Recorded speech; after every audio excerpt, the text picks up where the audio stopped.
क्या आप जानते हैं हमारे समुद्र की गहराई कितनी है? हमारी पृथ्वी पर जमीन वाला भाग लगभग 25% है और समुद्री भाग लगभग 75% से भी ज्यादा। अब आप अंदाजा लगा सकते हैं कि जब 25% वाले जमीनी भाग पर इंसानों की एक इतनी बड़ी सभ्यता का विकास हो रहा है, तो 75% से भी ज्यादा समुद्री भागों में क्या क्या हो सकता है। दोस्तों, आपको जानकर हैरानी होगी कि दुनिया भर के वैज्ञानिक आज तक 25% वाले जमीनी भाग को भी ठीक तरीके से नहीं समझ पाए हैं। आज भी पृथ्वी की जमीन पर ऐसी ऐसी गुफाएं मौजूद है, ऐसी ऐसी पहाड़ियां मौजूद हैं जिनके बारे में हम इंसानों को कुछ भी नहीं पता। ऐसे में अंदाजा लगाना भी मुश्किल हो जाता है कि पृथ्वी के 75% से ज्यादा बड़े समुद्री इलाकों में किस तरीके की दुनिया बसती होगी। आज के इस वीडियो में हम आपको समुद्र की गहराइयों में बसी कुछ ऐसी ही दुनिया के बारे में बताने वाले हैं, जिसे देखने और जानने के बाद आपके लिए यकीन करना मुश्किल हो जाएगा कि पृथ्वी के समुद्र में इतने राज दफन है। समुद्र के अंदर बसी वो दुनिया जहां सिर्फ सूर्य की रोशनी नहीं पहुंच पाती और गहराई इतनी कि पूरे के पूरे माउंट एवरेस्ट को भी अपनी आगोश में ले ले। और अगर इस गहराई में कोई इंसान पहुंच जाए तो उसके शरीर के चीथड़े उड़ जाएंगे। 40 मीटर। जैसे ही कोई इंसान समुद्र में डुबकी लगाता है तो वो बिना किसी खास इक्विपमेंट के महज 40 मीटर अंदर तक जा सकता है, क्योंकि उसके नीचे बढ़ने पर समुद्र के पानी की वजह से दबाव इतना ज्यादा बढ़ने लगता है कि इंसान की धड़कन ठीक तरीके से काम नहीं कर पाती। और यही 40 मीटर के बाद शुरू होती है समुद्र की असली दुनिया। दुनिया भर के जितने भी स्कूबा डाइवर्स या फिर समुद्र में मजे लेने के लिए जाते हैं, वो इतनी गहराई तक जा पाते हैं। हालांकि कुछ गोताखोर ऐसे भी हैं जो बिना किसी खास इक्विपमेंट्स के 200 से 300 मीटर की गहराई तक चले गए थे, जिनमें से कुछ गोताखोरों की तो जान भी चली गई। 450 मीटर। मानकर चलिए आपने अपने शरीर को एक खास इक्विपमेंट के साथ जोड़ दिया, आपने एक ऑक्सीजन टैंक ले लिया और अब आप समुद्र के भीतर 450 मीटर की गहराई तक पहुंच जाते हैं।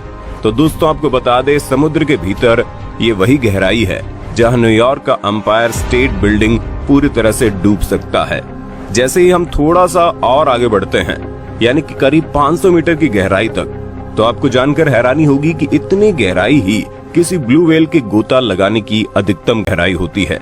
यानी कि दुनिया की सबसे बड़ी मछली ब्लू व्हेल समुद्र के भीतर सिर्फ और सिर्फ 500 मीटर की गहराई तक ही जा सकती है। अगर कोई ब्लू व्हेल इससे अधिक गहराई तक जाने की कोशिश करती है तो संभव है उसके समुद्र के पानी के दबाव की वजह से उसके फेफड़े फट जाएंगे और ब्लू व्हेल की मौत हो जाएगी। दोस्तों, जैसे जैसे हम समुद्र की गहराई में जाते हैं, वैसे वैसे समुद्र के पानी का दबाव हमारे शरीर के ऊपर बढ़ने लगता है।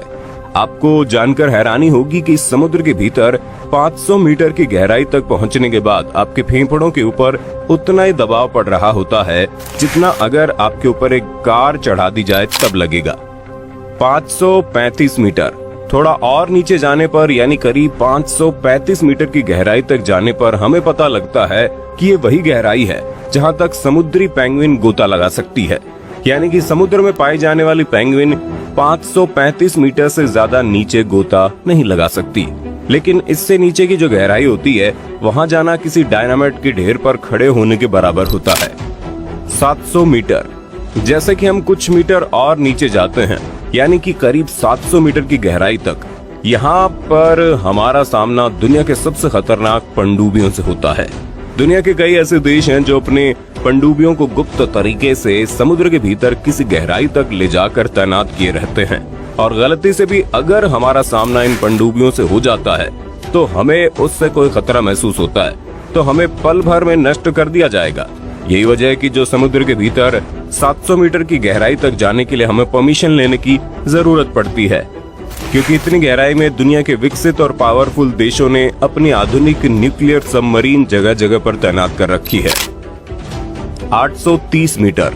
मानकर चलिए कि आपने परमिशन ले ली और अब आप समुद्र के भीतर 830 मीटर की गहराई तक पहुंच जाते हैं। आपको बता दें, अब आप समुद्र के भीतर इतनी गहराई पर जा चुके हैं जहां तक दुनिया की सबसे ऊंची बिल्डिंग बुर्ज खलीफा को पूरी तरह से डुबो दिया जाएगा। यहाँ से नीचे जाने पर करीब 1000 मीटर की गहराई में जो विस्तार हमें मिलेगा, ये महासागरों का स्कैरी जोन कहलाता है, यानी कि डरावना जोन।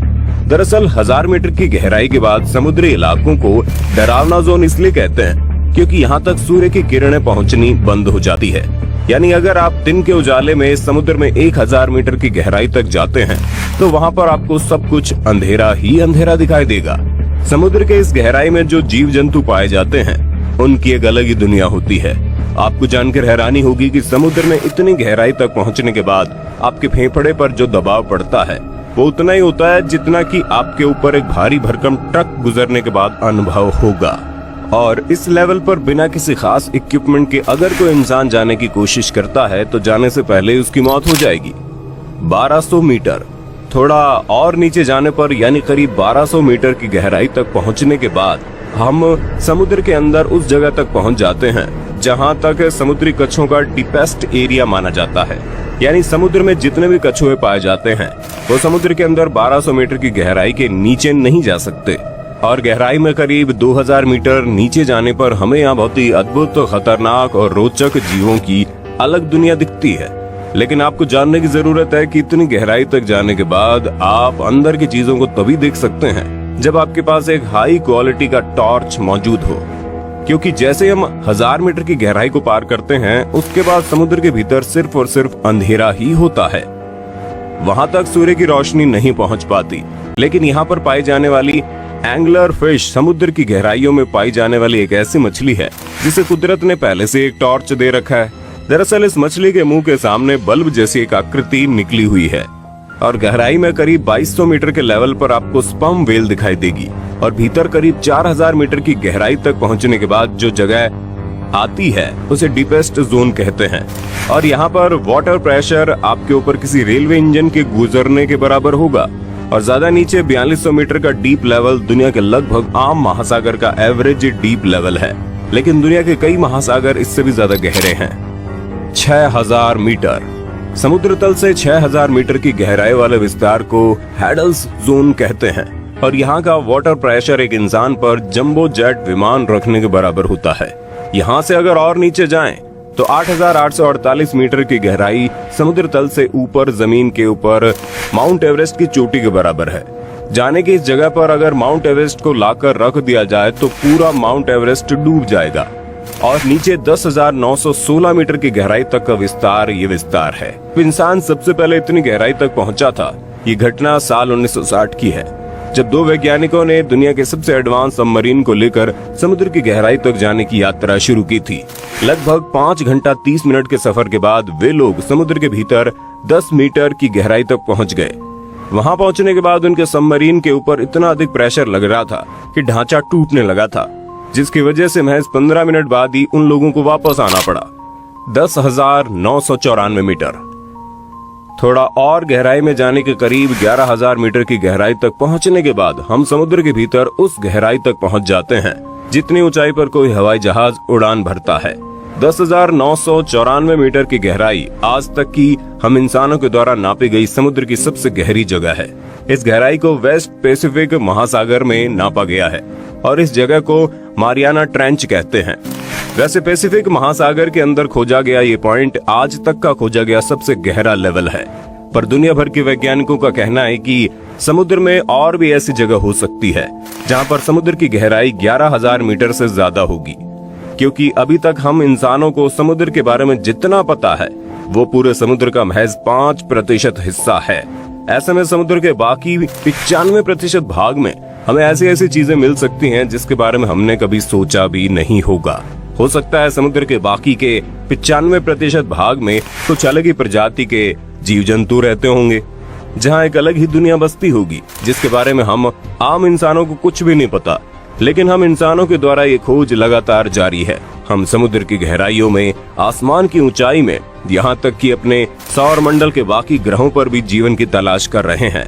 ऐसे में उम्मीद है कि आने वाले समय में हम अपनी पृथ्वी के बारे में, हम अपने सौर मंडल के बारे में और बाकी के ग्रहों के बारे में और अधिक जानकारी इकट्ठा कर लेंगे। कुछ वैज्ञानिकों का मानना है कि समुद्र के 95% इलाके में हम ऐसे जीवों का दर्शन होगा